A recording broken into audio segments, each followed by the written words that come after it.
de las historias más representativas sobre víctimas de la dictadura es la de Mario Sher Prono y Guillermina Canonikov, quien estuvo hace minutos en el programa de EPM. El hijo de esta pareja, Manuel, recuerda parte de su historia y nos cuenta cómo vive hoy sin guardar odio ni rencor hacia los torturadores y asesinos de su padre. Una escuela de Asunción, había una vez un profesor. Eran cerca de las 2 de la mañana del 5 de abril de 1976. En el interior de su pequeña casa en el barrio San Cristóbal de Asunción, los veinteañeros llenos de ideales, Mario Sher Prono y su esposa Guillermina Canonikov, eran asaltados por la policía estronista, un calvario que apenas comenzaba.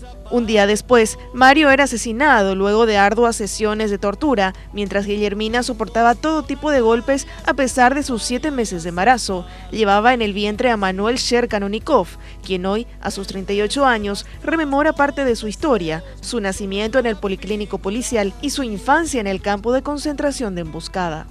Y bueno, ahí di mis primeros pasos, junto con otros niños, yo no era el único, ¿verdad? Lastimosamente esa era una realidad que mucha gente estaba padeciendo en ese momento, ¿verdad?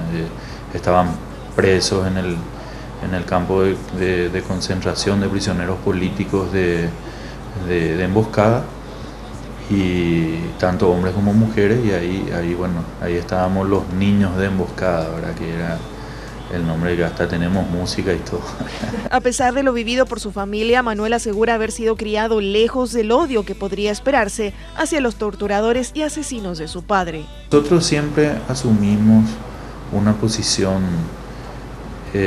crítica, por supuesto, hacia todo lo que pasó, pero no de odio ni tampoco de temor.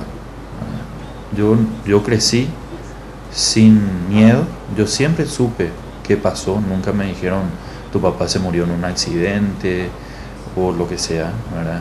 Siempre supe lo que pasó, ¿verdad? A medida que yo iba teniendo conciencia me iban contando más detalles. Incluso recuerda que el mejor amigo de su infancia era hijo de un policía. Una vez nos estábamos yendo de Barrio Herrera al centro, al cine, y pasamos en el auto de su papá, y pasamos frente al policlínico policial, y yo le dije, yo nací acá. Y él me dice, yo también. Y claro, porque él era el hijo de un policía. Y los dos muy felices porque los dos nacimos en el mismo lugar, porque éramos amigos, ¿verdad? Y ese tipo de cosas yo rescato, ¿verdad?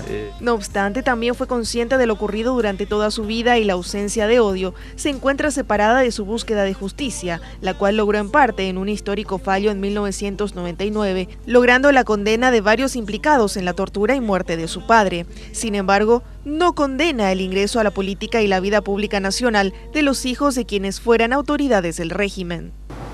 Yo personalmente no soy de querer denigrarle a alguien o de querer excluirle a alguien meramente porque fue hijo de. Sí, yo creo que yo esperaría una actitud crítica, ¿verdad? de esta gente. También yo creo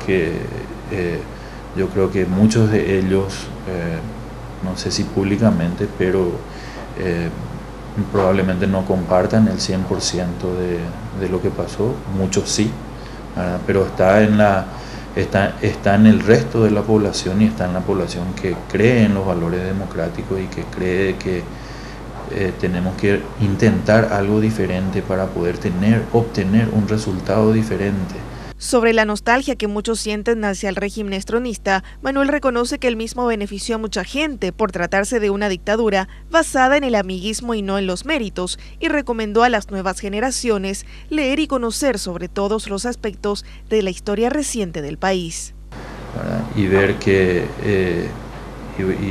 y ver las consecuencias que tuvo ese gobierno y otros gobiernos en la historia del Paraguay.